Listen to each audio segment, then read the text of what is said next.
Hello guys, কেমন আছেন সবাই? আশা করছি ভালো আছেন। আজকে আমি এখন সবাইকে অবাক করে দিয়ে চলে যাব জিপলাইন করতে। এটা হচ্ছে বেস ক্যাম্পের সবচেয়ে বড়, মানে ঢাকার মধ্যে সবচেয়ে বড়ই বলা চলে। অনেক উঁচু থেকে ফিসারাত করে নেমে আসে এবং এত দূর হেঁটে যেতে হয়। এটুকু যেতে যেতে আমি পুরা কাহিল হয়ে গিয়েছি।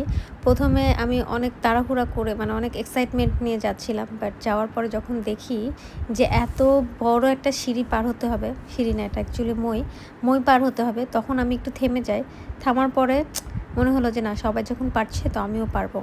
তারপর আমি শুরু করি ময়ে ওঠা। ময়ে উঠতে উঠতে আমার জীবনের অর্ধেক শেষ হয়ে যায়। এই অর্ধেক জীবন শেষ হয়ে যাওয়াতে আমি ভেবেছিলাম জিপলাইন আমি আর করতে পারবো না। উপরে যাওয়ার পর ওই ভাইয়াকে বলি, ভাই আমি পারবো না, আমি নিচে নেমে গেলাম, বাই বাই।